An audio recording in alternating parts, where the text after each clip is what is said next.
South India shopping mall festival and wedding celebrations సరికొత్త designs తో అద్భుతమైన కలెక్షన్.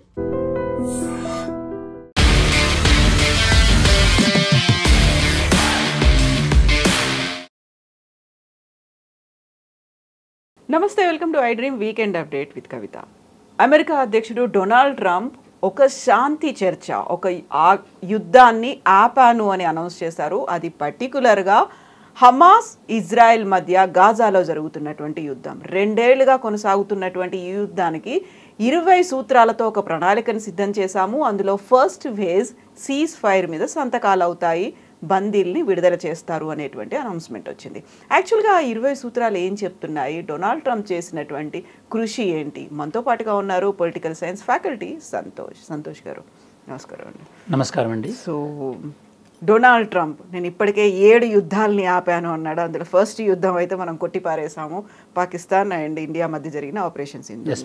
బట్ 8వ యుద్ధంగా దీన్ని చెప్పుకోవచ్చు. ఒక 2 ఏళ్లుగా కొనసాగుతోంది, లక్షలాది మంది మీద ఇంపాక్ట్ చూపించింది. అందులో డొనాల్డ్ ట్రంప్ చేసింది ఏంటి? ఆ సీజ్ ఫైర్ ఒప్పందం అంటే యాక్చువల్గా ఏం జరుగుతోంది అక్కడ? ఇప్పుడు సింపుల్ మేడం, అంటే ఈ టాపిక్లోకి వెళ్తే ఫస్ట్ ఆఫ్ ఆల్ మన వ్యూవర్స్ కానీ ఆడియన్స్ కానీ తెలియాల్సింది ఏంటంటే, డొనాల్డ్ ట్రంప్ ఏం ఎక్స్పెక్ట్ చేశాడు? నోబెల్ శాంతి బహుమతి ఎక్స్పెక్ట్ చేశాడు. దాని గురించి ఇంకో యుద్ధం చేస్తున్నట్టు అనిపిస్తుంది ఇప్పుడు. సో 7 యుద్ధాలు ఆపడం కాదు, 8వ యుద్ధం బహుమతి కోసం చేస్తున్నట్టు అనిపించింది ఇప్పుడు మనం న్యూస్లో చూస్తున్నట్టయితే. అసలు ఈ నోబెల్ పీస్ ప్రైజ్ ఎందుకు ఈ డొనాల్డ్ ట్రంప్ ఇంత అబ్సెసివ్గా ఉన్నాడు, ఎందుకు ఈయన కావాలనుకున్నాడు? ఆ మూలాల్లోకి వెళ్తే కనుక ఈయన రిపబ్లికన్ పార్టీ అమెరికాలో Donald Trump.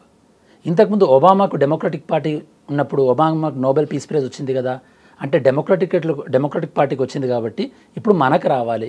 Political equations point of view ఇది నెంబర్ 1 మెయిన్ మోటివ్ ఆయనకు నోబెల్ పీస్ ప్రైజ్ రావాల్సిందే అని.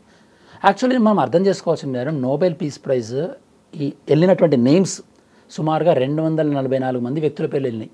అంటే ప్రపంచం మొత్తం మీద 244 మంది విశేషమైనటువంటి కృషి చేసిన వాళ్ళ పేర్లు వెళ్ళారు. అదొకటే కాదు, సుమారు 94 సంస్థల పేర్లు కూడా వెళ్ళినాయి. అంటే ఆర్గనైజేషన్స్, ఆమ్నెస్టీ ఇట్లాంటి కొన్ని పీస్ ఆర్గనైజేషన్స్ ఉంటాయి కదా. అంటే వీళ్ళందరిట్లలో వడబోసి ఇప్పుడు మారియా మచోడా అనేటటువంటి ఆ మహిళకి ఏదైతే ఇచ్చారో, ఆ ఇచ్చేటటువంటి మహిళకు ఉన్నటువంటి ఆ చేసినటువంటి కృషికి లభించినటువంటి అవార్డు ఇది నోబెల్ పీస్ ప్రైజ్ అనేది. అంతే తప్పించేసి డొనాల్డ్ ట్రంప్ క్లెయిమ్ చేస్తున్నట్టుగా నేను యుద్ధాలు ఆపాను అనడమే too general statement madam. For example మీరు బిగినింగ్లోనే అన్నారేమని, అతను ఆపినటువంటి 7 యుద్ధాలలో భారత్ పాకిస్తాన్ యుద్ధం కూడా నేను ఆపపోతే ఒకవేళ యుద్ధం చేసుకునేవి అన్నారు. మరి ఒకవేళ ఆయన ఆపితే కనుక నిజంగానే మనం పాకిస్తాన్ మీద ఏ స్ట్రైక్ ఎందుకు చేయాల్సి వచ్చింది?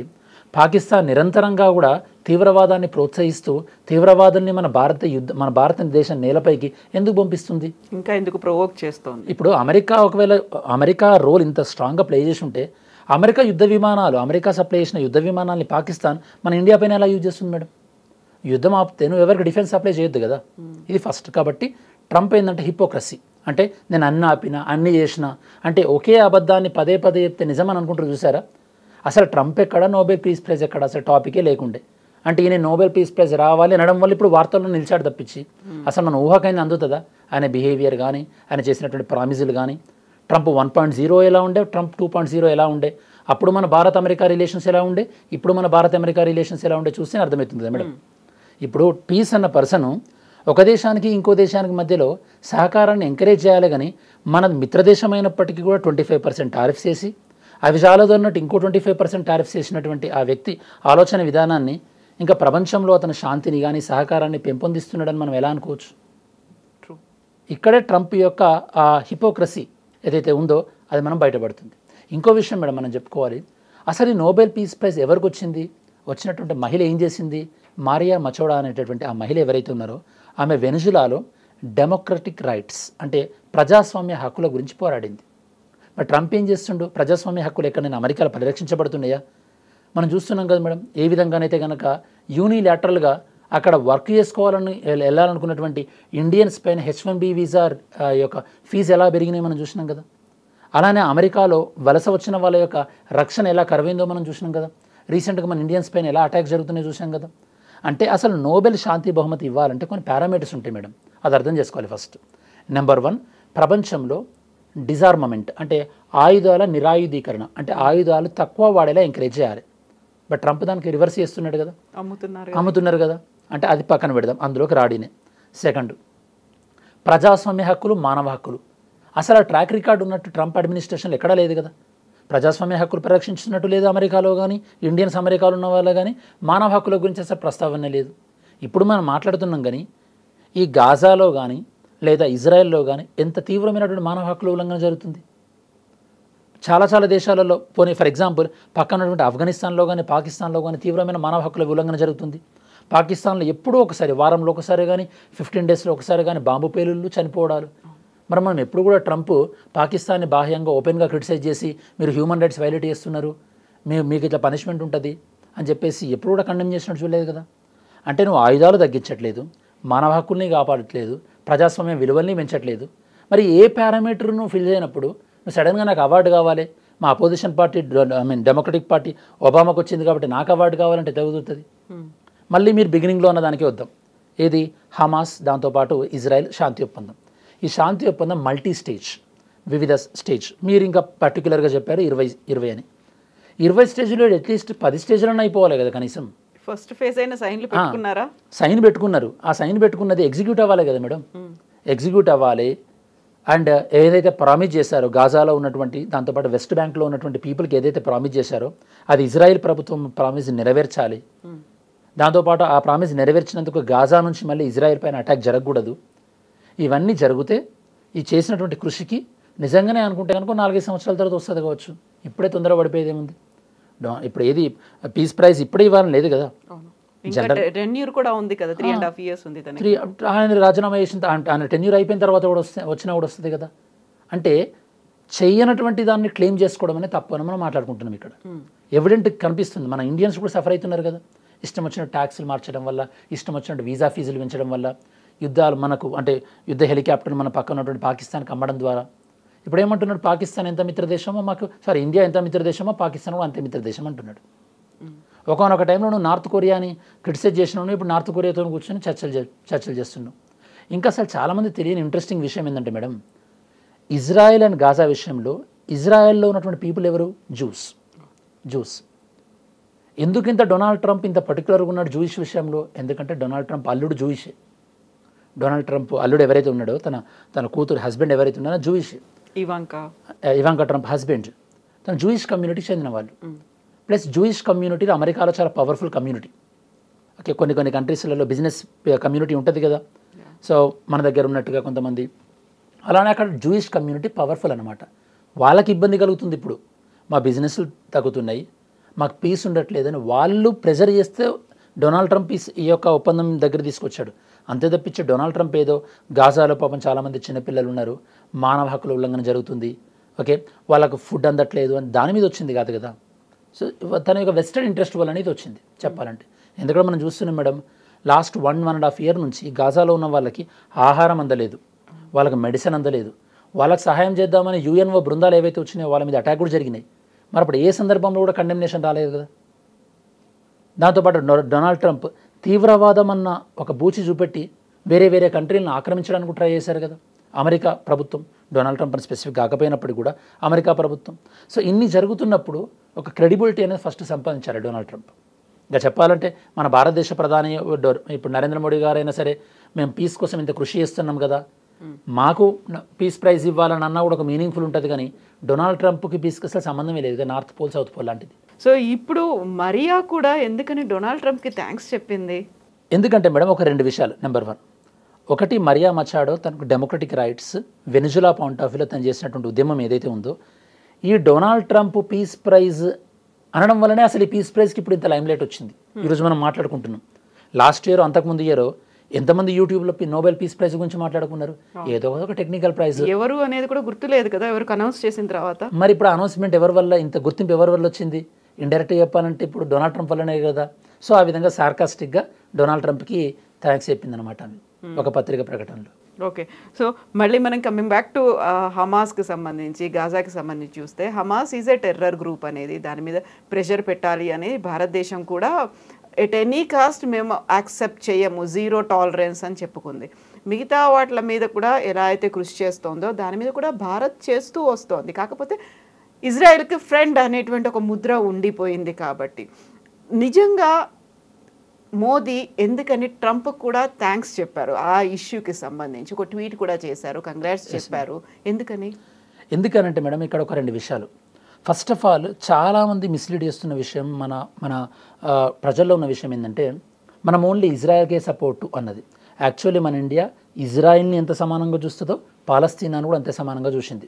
కాకపోతే మనం వ్యతిరేకం అన్నట్టుగా సేవ్ పాలస్తీనా అనేటువంటి ట్యాగులు కావచ్చు, ట్యాగ్ లైన్లు అనేవి కూడా తిరిగాయి బాగా. ఇప్పుడు పివి నరసింహారావు గారు ప్రధానమంత్రిగా ఉన్నప్పుడు అప్పుడు పాలస్తీనాకు సంబంధించినటువంటి యాసర్ అరాఫత్ అట్లాంటి వాళ్ళతో కూడా మాట్లాడిన సందర్భం ఉంది. అంటే మనకు 2 దేశాలు ముఖ్యమైన అన్నాం. India is the first country which supported ఏమన్నదంటే పాలస్తీనా దేశం కావాలి అని మనం సపోర్ట్ చేసినాం. దాన్ని మనం తెలుగు అంటే ఇంగ్లీష్లో 2 స్టేట్ థియరీ అంటారు మేడం. అంటే 2 వేరే వేరే దేశాలుగా ఉండాలి. అంటే పాలస్తీనా దేశంగా అవ్వడానికి మన ఇండియా సపోర్ట్ చేస్తుంది. Come back to me question అడిగిన దానికి, నరేంద్ర మోడీ గారు డొనాల్డ్ ట్రంప్ని ఎందుకు కంగ్రాచ్యులేట్ చేశారంటే మన విదేశాంగం, మన డిప్లొమసీలో కొన్ని సందర్భాలలో మనము గుడ్ నోట్లో ఉండాల్సి ఉంటుంది. అంటే మనం మంచి ఇంప్రెషన్తో ఉండాల్సి ఉంటుంది. ఈ పాయింట్ ఆఫ్ వ్యూ ఏంటంటే నెంబర్ 1 మన రాజ్యాంగంలో ఆర్టికల్ 51 ఏం చెప్తుందంటే మన భారతదేశ రాజ్యాంగంలో భారతదేశం అనేది అంతర్జాతీయ శాంతిని పెంపొందించాలి. 2 దేశాల మధ్యలో ప్రాబ్లమ్స్ ఏవైనా ఉంటే వాటిని మీడియేషన్ అంటే వాటిని ఒక సయోధ్య పరంగా పరిష్కరించుకోవాలి అని మన కాన్స్టిట్యూషన్ చెప్తుంది. అంటే ఇప్పుడు మన కాన్స్టిట్యూషన్ చెప్పినటువంటి ప్రిన్సిపల్ అనేది ఇప్పుడు 2 దేశాల మధ్యలో ఒక శాంతి ఒప్పందం జరిగిందంటే ఆ ప్రిన్సిపల్ రిఫ్లెక్ట్ అవుతున్నట్టే కదా ఇక్కడ. అంటే 2 దేశాలు శాంతియుతంగా వాళ్ళ మధ్య ఉన్న ప్రాబ్లమ్స్ని సాల్వ్ చేసుకుంటున్నట్టే కదా. అప్పుడు మనం ప్రపంచ శాంతిని ఆకాంక్షించే మన భారతదేశం అట్లాంటి దాన్ని స్వాగతించాలి కదా. అందుకోసమనే మన నరేంద్ర మోడీ గారు ఇది ఎవరైనా ఏనియండి, డొనాల్డ్ ట్రంప్ చేసింది ఎవరైనా సరే విషయం మంచిది కాబట్టి చేసినటువంటి వ్యక్తికి కంగ్రాచ్యులేషన్ చెప్పారు. ఏమైనప్పటికీ మన H1B వీసా రేట్లు పెంచినప్పటికీ, మన మీద కస్టమ్స్ డ్యూటీ పెంచినప్పటికీ కూడా మనం వసుదైక కుటుంబికం అంటే ప్రపంచంలో ఉన్నటువంటి అన్ని దేశాలు అందరూ కూడా మనం ఒక ఫ్యామిలీ మెంబర్స్ అన్నటువంటి మనం ఒక ఆ ఫిలాసఫీ నమ్ముతాం కాబట్టి మనకే క్రెడిట్ రావాలి అనకుండా డొనాల్డ్ ట్రంప్ చేసిన దానికి కూడా మనం ఒక బ్రాడ్ మైండెడ్తోని మన ప్రైమ్ మినిస్టర్ గారు కంగ్రాచ్యులేషన్ చెప్పారు. మరి మనం ఇంత ఓపెన్ మైండెడ్గా ఉన్నందుకైనా సరే మన ఫ్రెండ్లీ కంట్రీ అని మన ఇండియాని భావించి మన ఇండియా పైన ఒక ఫేవరబుల్ ఫారిన్ పాలసీస్ ఉంటాయనైనా మనం రానున్న రోజులలో ఎక్స్పెక్ట్ చేయవచ్చు. కాకపోతే ఫ్రెండ్లీ కంట్రీ అనుకున్నప్పుడు కూడా డొనాల్డ్ ట్రంప్ పేరుని ప్రతిపాదించింది మనం కాదు, ఆసిఫ్ మునీర్ ప్రతిపాదించారు ఫ్రమ్ పాకిస్తాన్ నుంచి. బట్ ఆ ఫీల్ కూడా ఏమైనా ఉందా? ఎందుకంటే ఆయన కొంతమందిని రికమెండ్ చేస్తూ వచ్చారు, నా పేరు రికమెండ్ చేయండి, ఎందుకంటే సెల్ఫ్ నామినేషన్ అనేది లేదు కాబట్టి. బట్ అనౌన్స్మెంట్కి కొన్ని గంటల ముందే ఈ సీజ్ ఫైర్ అనౌన్స్మెంట్ అని వచ్చింది. ద పీస్ ప్రెసిడెంట్ అనేది వైట్ హౌస్ కూడా ఆయన ట్వీట్ చేసింది, అలా ఒక సత్కరించినట్టుగా గౌరవించుకుంది. ఈ మొత్తం ఎపిసోడ్లో ఇప్పుడు పాలస్తీనా, ఇజ్రాయెల్, హమాసు, గాజా దీంట్లో నష్టపోయింది 2 దేశాలు ఉన్నాయి, ఆ ప్రజలు ఉన్నారు. ఇప్పుడు నెక్స్ట్ ఏం జరుగుతుందంటారు? ఫర్దర్గా ఏం జరుగుతుంది? 20 సూత్రాలు కావచ్చు, లేకపోతే ఫస్ట్ సీజ్ ఫైర్ తర్వాత బందీల విడుదల, అమెరికా అంత కృషి పెడుతుందా, అక్కడ చేస్తుందా? అసలు ఫస్ట్ ఆఫ్ ఆల్ మేడం మనం అబ్జర్వ్ చేస్తే Donald Trump 1.0 Donald Trump first వచ్చినప్పుడు అప్పటి వరకు ఆఫ్ఘనిస్తాన్లో ఉన్నటువంటి అమెరికా సోల్జర్స్ని తను రిటర్న్ తీసుకున్నాడు. అంటే డొనాల్డ్ ట్రంప్ యొక్క మెయిన్ అప్పుడైనా సరే ఇప్పుడైనా ఏంటంటే వేరే దేశాలలో మనం డైరెక్ట్గా ఇన్వాల్వ్ అవ్వద్దు. First point number 1. వాళ్ళకి కావాలంటే ఆయుధాలు అమ్ముదాం మనం, కాకపోతే మనం డైరెక్ట్గా ఇన్వాల్వ్ అయితే మన సోల్జర్స్ చనిపోతారు. ప్లస్ అక్కడ అమెరికన్ ఓటర్స్ నుంచి వ్యతిరేకత వస్తుంది కదా, మా వాళ్ళు ఎవరో వెళ్ళి అక్కడ చనిపోతున్నారు ఏంది అని. కాబట్టి ఫస్ట్ 20 సూత్రాలు కానివ్వండి, మనం 60 సూత్రాలు తీసుకున్నా కూడా ఏదైనా సరే అమెరికన్ సోల్జర్స్ డైరెక్ట్గా ఇందులోకి ఇన్వాల్వ్ అవ్వరు. Point number 1. సెకండ్, ఇప్పుడు మనం ఈ 20 స్టేజ్లలో అసలు ఫస్ట్ స్టేజ్ ఎలా ఎగ్జిక్యూట్ అవుతుందో మనం చూడాలి. ఇప్పుడు ప్రపంచం మొత్తం కూడా అదే ఇప్పుడు వెయిట్ చేస్తున్నారు. అంటే ఈ హమాస్ ఎవరైతే ఉన్నారో వాళ్ళు కొంతమంది ఇజ్రాయెల్ని బందీలుగా పట్టుకున్నారు కదా, వాళ్ళని రిలీజ్ చేయడం ఒకటి. వాళ్ళని రిలీజ్ చేసిన తర్వాత ఇజ్రాయెల్ ఈ గాజాకు సంబంధించినటువంటి అన్ని ఏరియాస్ ఏవైతే కనుక రూట్స్ ఏవైతే ఉన్నాయో బ్లాక్ చేసినాయి కదా, అవి ఓపెన్ చేసి ఈ 2 జరిగినప్పుడు అప్పుడు నెక్స్ట్ స్టేజ్ వైపు అనేది ఈ పీస్ ప్రాసెస్ వెళ్తుంది. ఒకవేళ అవి జరగలేదనుకోండి, అంటే ముందుగా ఏ పాజిటివ్ జరగలేదంటే కనుక ఏదో ఈ పీస్ ప్రైజ్ కోసమే దీన్ని చాలా ఫాస్ట్గా కంక్లూడ్ చేసి ఇది నేను చేసినా కాబట్టి నాకు పీస్ ప్రైజ్ ఇవ్వాలి అని మనం అర్థం చేసుకోవాల్సి వస్తుంది. ఆ తర్వాత మరి అక్కడ పెట్టాల్సినటువంటి ఎఫర్ట్ మీద ముందు నుంచి వినిపించింది ఏంటంటే గాజా మీద స్పెషల్ ఇంట్రెస్ట్ ఉంది, he wanted to develop something there, అక్కడ ఏదో తనకంటూ కూడా నిర్మించుకోవాలని డొనాల్డ్ ట్రంప్ చూస్తున్నాడు అనేటువంటి వాదన. ఆ గాజా తనకి హెల్ప్ఫుల్ అవుతుంది అనేది అదేనా, లేకపోతే ఇంకా దానికి ఫర్దర్గా డెవలప్మెంట్ అక్కడ ఉన్నటువంటి సివిలియన్స్కి హెల్ప్ చేయాలనో, లేకుంటే మళ్ళీ ఆ దేశానికి సంబంధించి కన్స్ట్రక్షన్స్ ఏమైనా చేయాలనేది ఇందులో ఈ ప్రతిపాదనలో ఉందా? అంటే ఈ ప్రతిపాదనలో మేడం ఫస్ట్ ఆఫ్ ఆల్ అంటే ఇప్పుడు గాజాలో ఉన్న వాళ్ళకు ఏమైనా చేయాలంటే కనుక ఫస్ట్ చేయాల్సింది వాళ్ళని ఒక దేశంగా గుర్తించడం. అదైతే ఇప్పుడు జరగలేదు కదా, జరగదు కూడా. అంటే చిత్తశుద్ధి లేదు ఫస్ట్ ఆఫ్ ఆల్. అంటే వెస్ట్ బ్యాంక్ అనేది ఒక ప్రాంతంగా చెల్లాచెదురైపోయింది, గాజా అనేది ఒకవైపు ఉంది. ఇప్పుడు వేస్తున్నటువంటి మీరు ఇందాక అన్నటువంటి చాలా ఇంపార్టెంట్ విషయం ఏంటంటే అది స్ట్రాటజికల్గా చాలా ఇంపార్టెంట్ పొజిషన్లో ఉంది. ఏది గాజా అనేది ఈజిప్ట్కి దగ్గరగా ఉంది, దాంతోపాటు మెడిటరేనియన్ సీ మధ్యధరా సముద్రానికి దగ్గరగా ఉంది. కాబట్టి అక్కడ నేవీ బేస్ లాంటిది ఏర్పాటు చేసుకోవడం ద్వారా అమెరికా స్ట్రాటజిక్ ఇన్ఫ్లుయెన్స్, ఎందుకంటే ఈ మధ్యలో మనం చూస్తున్నాం చైనా ఇన్ఫ్లుయెన్స్ పెరుగుతుంది కదా మేడం. సో దాన్ని కౌంటర్ చేయడానికి కోసం అని చెప్పేసి ఇదో ఒక వ్యూహాత్మకంగా వాళ్ళ ప్రయోజనాని కోసం అంటున్నది తప్పించి ఇక్కడ ఏదో గాజా ప్రజలను ఉద్ధరిద్దామని వాళ్ళకి ఏదో మంచి చేద్దామని అట్లాంటిది అయితే కనుక ఏం లేదు మేడం. సో తనకున్నటువంటి స్ట్రాటజీస్, తనకున్నటువంటి డిఫెన్స్ సిస్టమ్ని డెవలప్ చేసుకోవడానికి ఒక బేస్ కావాలి, ఒక ప్రాంతం అనేది కావాలి. దానికి ఐడియల్గా కనిపిస్తోంది గాజా. ఎస్. సో అది ఒక వ్యూహాత్మక ప్రాంతంలో ఉంది కాబట్టి దాన్ని దృష్టిలో పెట్టుకొని అంటే ఇది అంటున్నాడు, అంటే మేము డెవలప్ చేస్తున్నాం అంటున్నది తప్పించి అక్కడ ఉన్నటువంటి ప్రజలకి ఏదో ఎంపవర్మెంట్ చేసి ఎడ్యుకేషన్ హెల్త్ ఇద్దామని చెప్పేసినటువంటి అది లేదు. దాంతోపాటు గాజాని కానీ వెస్ట్ బ్యాంక్ని కానీ ఒక దేశంగా గుర్తించాలనేటువంటి ప్రయత్నం కూడా చేయట్లేదు. కాబట్టి ఇది ఒక దీర్ఘకాలికంగా ఒక సస్టైనబుల్గా ఏదో ఒక పీస్ ప్రాసెస్ చేయడానికి చేసినటువంటి ఎఫర్ట్ అని మాత్రం మనం చెప్పలేము ఇప్పుడే. సో ఇప్పుడు డొనాల్డ్ ట్రంప్ పీస్ ప్రెసిడెంట్ అయ్యాడు, కానీ నోబెల్ బహుమతి రాలేదు. ఆ తర్వాత గాజాకి ఆయన ఏం చేయబోతున్నాడు? ఆయన స్వకార్యం అంటారు కదా, ఆయన పర్సనల్ ఇంట్రెస్టా లేకుంటే దేశానికి సంబంధించినటువంటి ఇంట్రెస్ట్ ఉందా, లేదు గాజా ప్రజల మీదే ఆయనకు ఉన్నటువంటి ప్రేమ అనేది కనిపిస్తుందా అనేది ఫర్దర్గా తెలిసిపోతుంది కదా, అబ్జర్వ్ చేస్తున్నారు అందరూ. ఫర్దర్గా తెలిసిపోతుంది. ప్లస్ ఇతను ఇంకోసారి ప్రెసిడెంట్గా అయ్యేటువంటి అవకాశం లేదు కాబట్టి నెక్స్ట్ ఎన్నికలప్పుడు ఏం చెప్పాలంటే వీళ్ళ ప్లాన్ ఏంటంటే మేము రిపబ్లికన్ పార్టీ ఉన్నప్పుడు మా ప్రభుత్వం ఎక్కడ డైరెక్ట్గా ఇన్వాల్వ్ అవ్వలేదు, ఎక్కడ మా సోల్జర్స్ చనిపోలేదు, and at the same time మేము చాలా స్ట్రాటజికల్గా అమెరికా ఇన్ఫ్లుయెన్స్ని పెంచినాం, మేము చైనాను కట్టడి చేసినాం అని అమెరికా ప్రజల్ని కన్విన్స్ చేయడానికి మాత్రమే ఇది ఉపయోగపడుతుంది తప్పించి గ్రౌండ్ లెవెల్లో ఉన్న పీపుల్కి ఎలా ఉపయోగపడేటటువంటి అవకాశం లేదు మేడం. సో బట్ 20 సూత్రాల ప్రణాళిక అది ఫర్దర్గా ముందుకు వెళ్తుందా లేదా, వాళ్ళకి అసలు ఒరిజినల్గా బెనిఫిట్ అవుతుందా, ఎవరు దీన్ని అకౌంటబుల్గా చూస్తారో, ఎవరు అబ్జర్వ్ చేస్తున్నారు అసలు? యాక్చువల్లీ ఇది అబ్జర్వ్ చేయాల్సింది మనకి యుఎన్ఓ మేడం, ఐక్యరాజ్య సమితికి సంబంధించినటువంటి బృందాలు. దాంతోపాటు యుఎన్ఓలో మనకి యుఎన్ సెక్యూరిటీ కౌన్సిల్ ఉంటుంది, ఐక్యరాజ్య సమితి భద్రతా మండలి. కాకపోతే ఇప్పుడు మనం చూస్తున్నటువంటి అన్ఫార్చునేట్ సిచ్యువేషన్ ఏంటంటే యుఎన్ఓ ఇప్పుడు చాలా అత్యంత బలహీనంగా ఉంది, ఇన్వాల్వ్ అవ్వలేదు ఇప్పటిదాకా అసలు. అంటే యుఎన్ఓ కొన్ని బృందాలను పంపించింది, కాకపోతే యుఎన్ఓ చేసే ఏ యాక్టివిటీనైనా ఈ 5 ప్రధాన కంట్రీలే కంట్రోల్ చేస్తున్నాయి. యుఎన్ సెక్యూరిటీ కౌన్సిల్లో ఉన్నటువంటి 5 కంట్రీస్, మన ఇండియా కూడా అందులో మెంబర్షిప్ కావాలని ట్రై చేస్తుంది. ఈ 5 కంట్రీస్లో ఏమున్నాయి మనకి? చైనా ఉంది, రష్యా ఉంది, యూకే ఉంది, ఇంగ్లాండ్ ఉంది, USA. Okay, UK and France. UK France ఎట్లాగా అమెరికాకు మిత్ర దేశాలే. రష్యా ఇప్పుడు అంత పెద్ద స్ట్రాంగ్గా లేదు, ఓన్లీ ఒక చైనా మాత్రమే ఒకవైపు ఉంది, మిగతా 3 ఒకవైపు ఉన్నాయి. సో ఇప్పుడు ఐక్యరాజ్య సమితి ఏదైనా అమెరికా చేయకపోతే అమెరికాని క్వశ్చన్ చేసే పరిస్థితుల్లో లేదు. దాంతోపాటు ఐక్యరాజ్య సమితి దగ్గర ఇది మొత్తం మేనేజ్ చేసేటటువంటి ఫండ్స్ కూడా లేదు. అంటే అమెరికా మనం ఇందాక అనుకున్నట్టు అమెరికాకు చిత్తశుద్ధి ఉంటే ఐక్యరాజ్య సమితికి ఫండింగ్ ఇవ్వడం ద్వారా అండ్ తన మిత్ర దేశాలు ఏవైతే ఉన్నాయో వాటిని కన్విన్స్ చేయడం ద్వారా, నాటో దేశాలు ఉన్నాయి ఆ నాటో దేశాలను కూడా కన్విన్స్ చేసి వాళ్ళకు ఏమైనా ఫండింగ్ ఇచ్చి వాళ్ళకి ఏమైనా మెడిసిన్స్ కానీ ఫుడ్ కానీ సప్లై అప్పుడే మనకి గ్రౌండ్ లెవెల్లో పరిస్థితులను ఇంప్రూవ్ చేయాలి, నిజంగానే మనుషుల యొక్క స్థితిగతులను మార్చాలి అన్నటువంటి ఇంటెన్షన్ అమెరికాకు ఉంది, అమెరికా ప్రెసిడెంట్కి ఉంది అని అప్పుడు మనం భావిస్తే అప్పుడు నిజంగానే అతను నోబెల్ పీస్ ప్రైజ్కి అర్హుడు అని మనం అనుకోవచ్చు. నెక్స్ట్ ఇయర్ కాకపోతే ఇయర్ ఆయన అధ్యక్షుడిగా టెర్న్యూర్ అయిపోయే వరకు వస్తే రావచ్చు.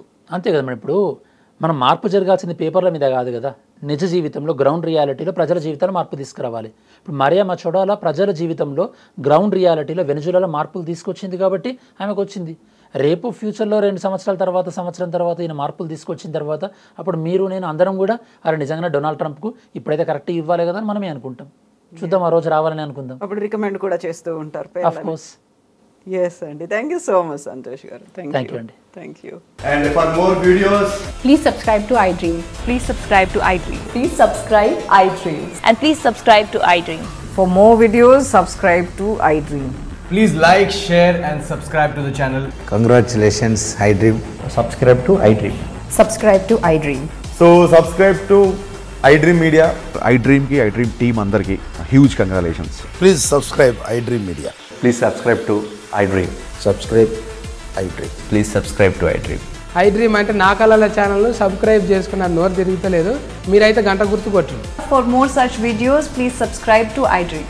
Subscribe to iDream. Please subscribe to iDream. Please subscribe iDream Media. Please do subscribe to iDream. Please subscribe to iDream Media. For best entertainment and information, please subscribe iDream. And don't forget to subscribe to iDream.